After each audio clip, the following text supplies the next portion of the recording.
Andreas Kisser from Sepultura on the phone with me, and Andreas, the 14th studio album of your career, Machine Messiah, about to come out, mate. How excited are you?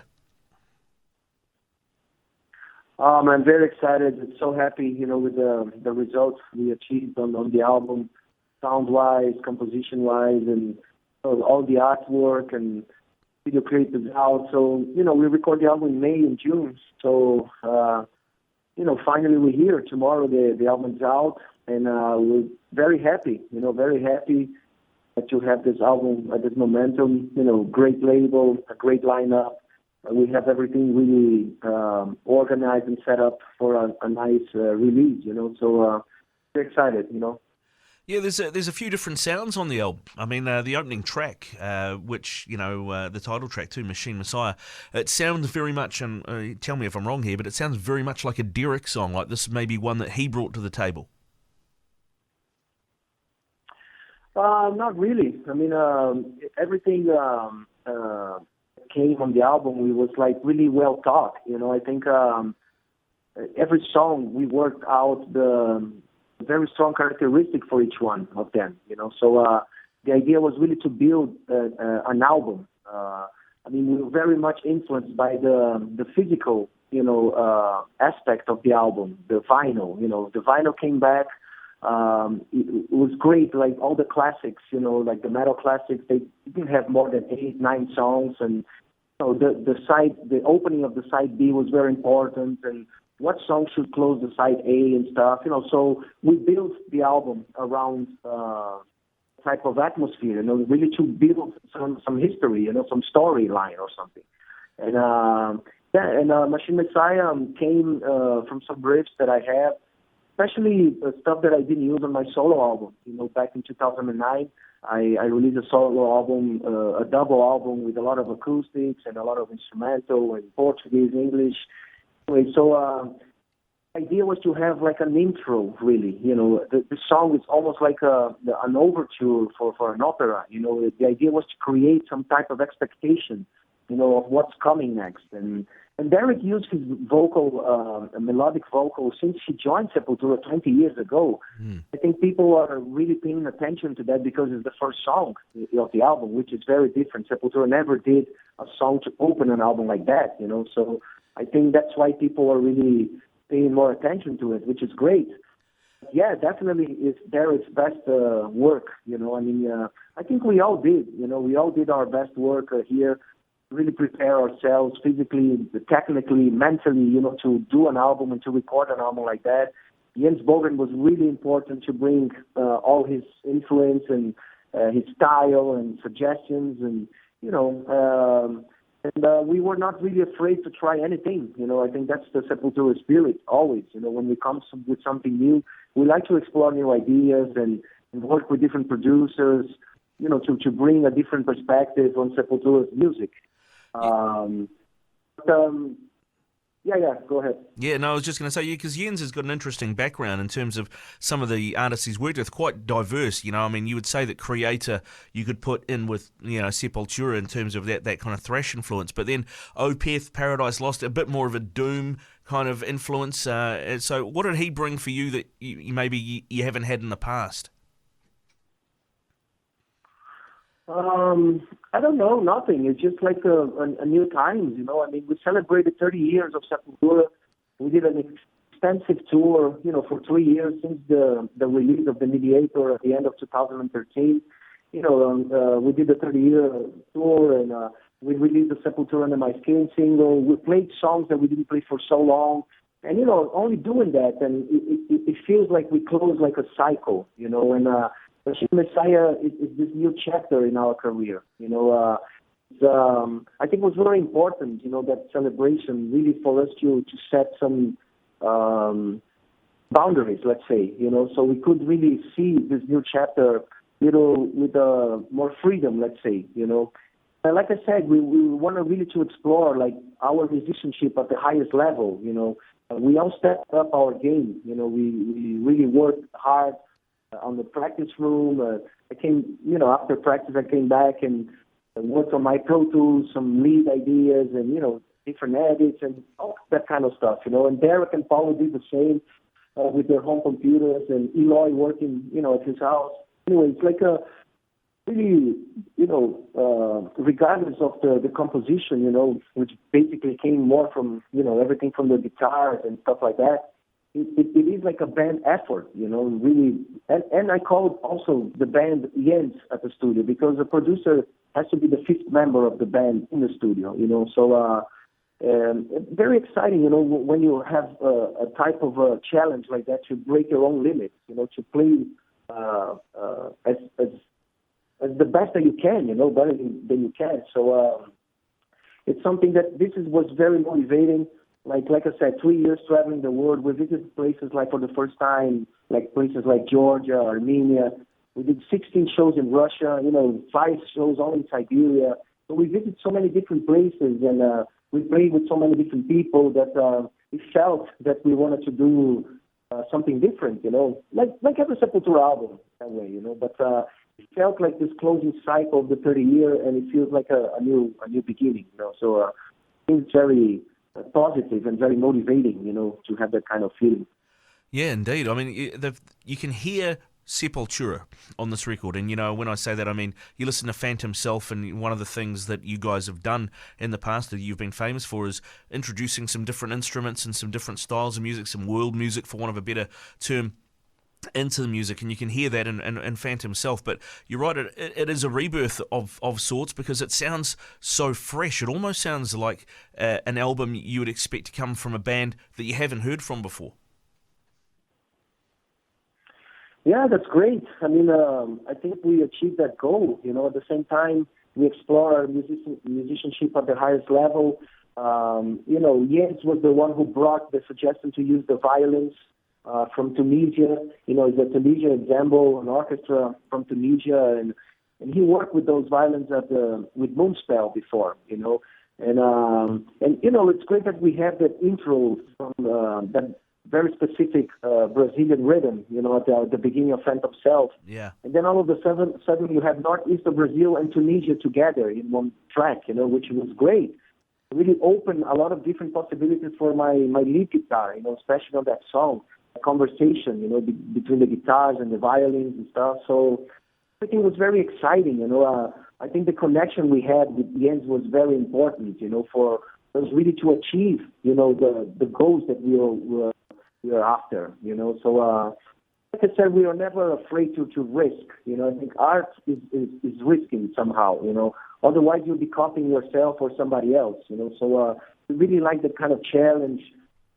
To get away of that comfort zone, and really try to expand our limits, and so in that way we know each other better, we know ourselves better, not only as people but as musicians as well, So we are a better band now after this recording sessions and working with Jens and reproducing the songs that we did, and it feels great, We just can't wait really to go on the road, anxious for the album to come out, and be on stage. I think that's the whole reason for everything, So that's why we're here. Yeah, indeed. Well, you talked a little bit before about how everybody works on their own home computers, their own Pro Tools, and does things. But in terms of a writing process for Sepultura, I mean, how does it work? I mean, is it very much to start with that Andreas, you do guitars, Derek, you do lyrics, and that, or is it a combined effort from the very beginning? No, not really. I mean, me and Derek, we talk a lot about topics and song titles. We exchange, links for different documentaries and books and stuff like that. So he wrote the great majority of the lyrics, But we talked a lot about every subject that we want to touch.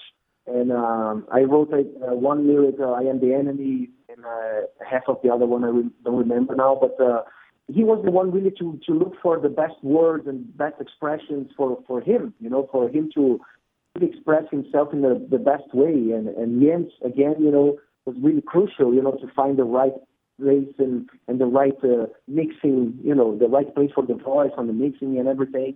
So, everything starts really guitars and drums, very, very raw, I have lots of riffs. I write music all the time.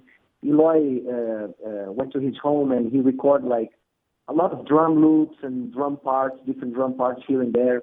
And then I started really to collect the drums and put together with some riffs and do some small cells. I already have some other songs that I worked before, for instance, Sworn Oath. It's a song that I did on my home studio with drum machine and stuff, and just the basic direction, the skeleton of the song. Of course, we developed together the practice room later. But anything can be a song, in any process of when we're really thinking about of a new album, anything can go. I think the most important thing on that is when you have like a direction, you have like a concept. Machine Messiah, I have that name very early on the process of writing, and I passed through the idea, of the robotization and stuff, and everybody really liked the idea. So we all embraced this idea, and that's when we start really developing the songs and, which songs should open, like I said before, have that kind of construction image of the vinyl and everything, So when you have like a concept, not that this album is like a conceptual album, but you have a direction to go. You have something to say, So I think that's the most important thing of all. And then the rest, you try to reproduce feelings and situations with the instrument and with the music, So basically, that's kind of the formula we have. We find a concept, and then, anything can go. It can come from the drums or the guitars or Derek screaming something or Paulo coming from, whatever. Anything it can work. If you are all together on the same page, going towards the same direction. I was going to ask you about inspiration for songs and song ideas, but you kind of touched on that there with Machine Messiah. I'm not sure if you've seen it, Andreas, or heard about it, but Google have released it's a new application, or they're working on this new application. And then basically the idea is, rather than, you type into Google an English a sentence in English and it finds the best way of saying that in, say, Portuguese, this is actually capable of, through using the way people use language, of actually talking back to you like a person would. And the thing that they've found is, and they didn't program it to do this, but they found that this system that they've set up with the artificial intelligence has invented its own language. It decided, hey, the easiest way for me to do my job here is to invent a language. That's some pretty scary stuff. That's the kind of stuff that Fear Factory have been banging on about for a little while, isn't it? Yeah, definitely. I mean, but it's not in the future; it's now, right? Yeah, it's exactly. Like today, So the main influence that we had to write everything was the present. We have the privilege to travel the world. We see so many different countries and cultures. See how technology are more, involved in certain societies and how they change and influence people to do certain things and stuff. But it seems that we need to find a balance, because we cannot forget to develop our own intellect, our brain and our connection with nature, and not only expect the robots to resolve everything for us, like to do everything, and because we're going to get lazier and dumber, we're not going to really develop or either physical, because everything is less and less with people interacting with each other, Here, even on the concerts, people filming instead of really being there and being a part of the show with your idol on stage and everything. And there's so many different examples, of how, for instance, you are with your friend in a restaurant and a question rises and, immediately people go to Google and find the answer, which is very robotic. You don't spend time talking to your friends. You might remember some other stuff that might come with a different idea. And in the end, the answer is not really important. It's just like the connection with people, and we know each other better, and we know ourselves better if we have friends and family more interacting, with each other. I think on Machine Messiah we try to discuss, that balance, because robots are here. And it's not the question of like vanishing all the robots and stuff. We have to learn how to live with that, but without losing our human capability. We should really develop our intellect so we could, get a better connection with nature and not only create trash, because in the end, technology, it's trash. I mean, in 10 years we have 7 iPhones and so many different styles of computer and stuff and TVs, and you see how many and how much trash and nature have to take because of technology and profit and all that stuff, So I think we could use technology in a much responsible way, So, and we touch on every song, we touch a little bit of what we see in society. Of course, the robots every time are there. Yeah, indeed. Well, you've always been a big advocate too of the environment, particularly with the Amazon in your home country.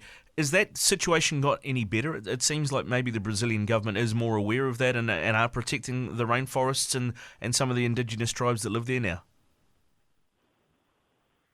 Yeah, not really, man. It's really hard. I mean, there are lots of people and organizations that really work very hard to protect, nature and some tribes and animals and the water and everything like that. It's really hard. Politics are very evil and they don't care about nature. Simply, we have a natural, like last year, one of the biggest natural disasters, in Brazil, when the dike, of the this water, from the dam. I cannot find the name now. Yeah, the dam, exactly. And it breaks down and stuff, and it was like a catastrophe. Like chemicals, they destroyed like a very traditional river for fishing and stuff. Lots of people got killed, and still, justice it's slow. People are the responsible for that are still on the streets, and it's really, really hard. I mean, I guess our mission here as an artist is really to blow the horn. Yeah. Make people really at least know what's going on, and only together we can change something. And I don't think politics will change anything. I think it's like an ant work. Like little by little, step by step. By being citizens of your own country, and really more responsible for your acts and respectful for other different ideas, and try to minimize phobias and all that stuff. And that's the way really to connect to each other and try to make a better place for all of us. Yeah, no, I think you're right there, Andreas, and I'm looking forward to everybody else being able to hear Machine Messiah. It comes out today in New Zealand, and is a fantastic album. I've been spreading the word, my friend. Yeah, man, it's today. Yeah. Awesome. Yeah, so it's today here. So thank you very much for your time this morning. But before I let you go, I have to ask, because I know that you're a big football fan, what did you make of FIFA deciding to make 48 teams at the World Cup? Oh, man. It's a mess. That's another point of like the profit and, politics and all that crap. They don't think about the game, and I don't think it will work, man. It's just too much, too many. Change the formula. We've seen, World Cups with groups of 3, what happened. It's like, it's really, it's more, it'd be easier for scams in the future doing like that. I mean, what can we do? We can really watch and see what happens, but it doesn't seem that's going to be better. But so let's wait and see. Yeah, indeed, mate. Well, hey, listen, thanks very much for your time this morning. Really appreciate it. Best of luck with Machine Messiah coming out today, and hopefully we'll see you back in New Zealand blowing our minds again soon. Yeah, man, definitely. Thank you very much. Pleasure talking to you, and hopefully soon we're going to announce dates in the region, So go get your copy. Machine is here.